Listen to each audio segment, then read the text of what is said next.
पहलगाममध्ये झालेल्या हल्ल्यामध्ये भारतीय नौदलातील अधिकारी लेफ्टनंट विनय नरवाल यांचाही मृत्यू झालाय। नरवाल 26 वर्षांचे होते आणि कोची इथे तैनात होते। रजेवर असताना पहलगाम हल्ल्यामध्ये विनय नरवाल शहीद झाले। ते मूळचे हरियाणाचे रहिवासी होते आणि 16 एप्रिल रोजी त्यांचं लग्न झालं होतं। लग्नाच्या 7 दिवसानंतरच विनय नरवाल यांची पहलगाममध्ये हत्या करण्यात आली आहे। लग्नानंतर हनीमूनसाठी विनय नरवाल हे पहलगाममध्ये फिरायला गेले होते, मात्र दहशतवाद्यांनी त्यांची गोळी झाडून हत्या केली। नरवाल यांच्या मृत्यूनंतर त्यांच्या पत्नीला जबर धक्का बसलाय। आणखी तपशील घेऊया। प्रतिनिधी सुशांत पाटील आपल्याशी जोडले गेलेले आहेत त्यांच्याकडून। सुशांत, याबाबत आणखी काय खुलासा झालाय का? हल्ला झाला होता, त्या हल्ल्यात आणि त्यातच भारतीय नौदल लेफ्टनंट विनय नरवाल हे शहीद झाले। ते 26 वर्षांचे होते आणि विनय हे हरियाणाचे रहिवासी होते आणि कोची येथे नौदलात कार्यरत होते। तर त्यांचे नुकतेच 16 एप्रिल रोजी लग्न झालं ते 2025 आणि ते पत्नीसह हनीमूनसाठी पहलगाममध्ये गेले होते।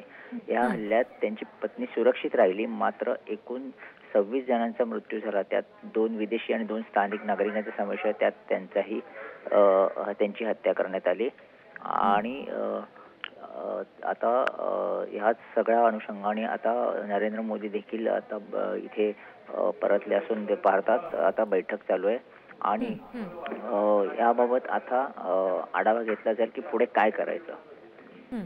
जी, धन्यवाद सगळ्या तपशिलांसाठी।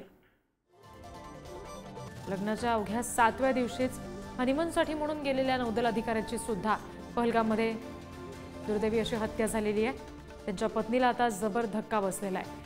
तिथे जे पर्यटक आहेत त्यांच्यामध्ये सुद्धा प्रचंड भीतीचं वातावरण आहे। आपण ही दृश्य दुसऱ्या बाजूला पाहतोय, कारण संपूर्ण कुटुंब अशा पद्धतीने इथे फिरायला गेलेलं होतं, मात्र अचानकपणे झालेला हा दहशतवादी हल्ला आहे। अवघा 2.5 ते 3 मिनिटांचा अंदाधुंद गोळीबार होता, पण तब्बल 26 ते 30 पर्यटकांचा याच्यामध्ये मृत्यू झालाय। असंख्य जण जखमी झालेले आहेत आणि भारतीय जवान जेव्हा त्यांच्या बचावासाठी म्हणून तिथे गेले तेव्हा त्यांना पाहून सुद्धा पर्यटकांमध्ये भीतीचं वातावरण पसरलं। त्यांना पाहून सुद्धा क्षणासाठी भीती वाटली। इतकं दहशतवाद आणि त्याचं भीतीचं वातावरण सध्या तिथे पसरलेलं आहे। आपण ही दृश्य सध्या पाहतोय।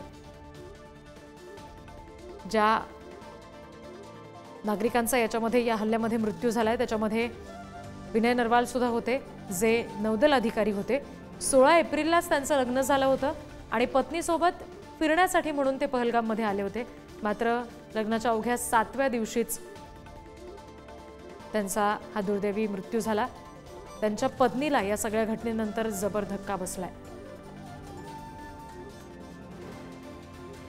महाराष्ट्रातले सुद्धा अनेक पर्यटक यामध्ये मारले गेलेले आहेत। अनेकांचा मृत्यू झालाय। 6 अशी संख्या आहे महाराष्ट्रातल्या मृत्यू झालेल्या पर्यटकांची।